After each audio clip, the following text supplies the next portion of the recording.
Okay, folks, get ready for this. We are diving deep today into something really interesting. Oh, yeah.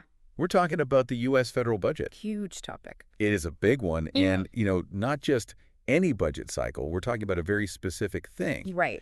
This is the newly formed Department of Government Efficiency, Oh, wow.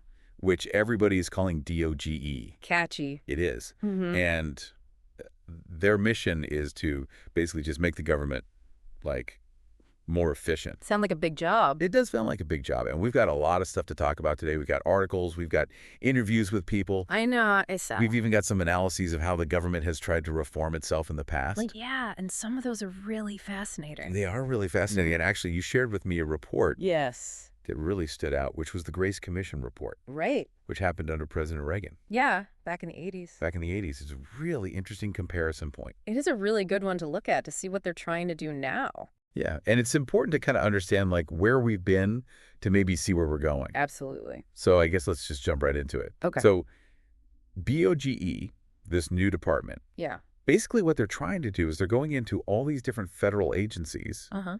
and they're trying to identify what's not working. The inefficiencies. Right, exactly. And then they're recommending cuts to programs that just aren't really delivering. Now that's got to be tricky. It's got to be so tricky. Figuring out what's not delivering. What's not delivering. And then on top of that, they're working directly with the White House Wow. and the Office of Management and Budget. So they've got some serious power behind them. Yeah, it's high stakes. Yeah, definitely high stakes. And one thing that's really interesting about DOGE is how it's structured. Yeah, it's really unique. Yeah, it's not like a normal federal department. It's more like a business, Yeah, like a consultancy almost. yeah, it's like they're a business. Very results oriented. Yeah, and they're very lean, Mm. which is kind of the opposite of what you think of when you think of a government agency. It's almost like they're trying to dismantle the bureaucracy. Yeah, they're like a crack team of surgeons going in. Precisely. And they're looking at the entire budget.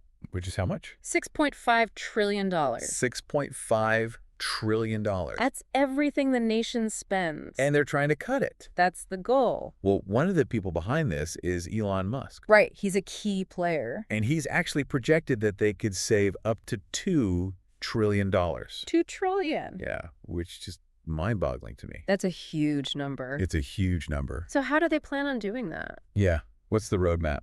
Well, basically what they want to do is simplify things. Okay. So a lot of government processes are very complex. Bureaucracy. Exactly. And they want to make those simpler, and they also want to merge agencies Okay. that have overlapping responsibilities. I see. So, for example, he's talked about the Department of Education and the Department of Labor.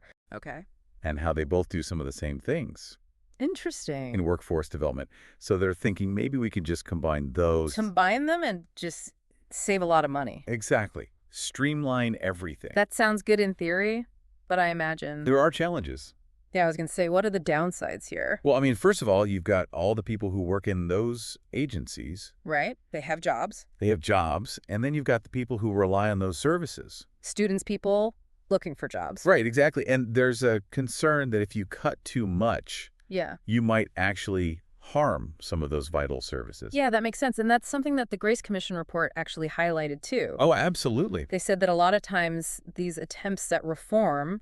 They sound good on paper, Yeah. but then you run into the politics Yeah. and the bureaucracy itself. Because the system doesn't want to change. Exactly. It's Right. very resistant to change. Right. And so it sounds like DOGE isn't just like a financial problem that they're trying to solve. No, it's much bigger than that. It's like a social problem and a political problem. Absolutely. It's really interesting. I mean, so it's like you can't just say cut this and merge that. Right. You have to think about the real world It's a consequences. human element. Yeah, the human element of everything. It's a complex issue. So we've got this bold experiment, DOGE. DOGE, with these really big goals. Ambitious goal. Really ambitious goals. Can they actually do it? That's the question. It's Yeah. a really interesting approach. It is. They're bringing in this business mindset, Which is new. but the challenges are huge. Yeah, and they're rooted in just the way the government works. Exactly. So regardless of whether or not DOGE succeeds, It's going to have a big impact. yeah, it's going to be interesting to see what happens. It really is. So for everybody listening, I have a question for you. Oh, yeah. Do you think that a business mindset can actually revolutionize the government? That's a good one. Or is this just going to be another failed attempt? Like we've seen in the past. like we've seen so many times before. So think about that. Let us know what you think, and we'll see you on our next deep dive. See ya. Bye. Bye.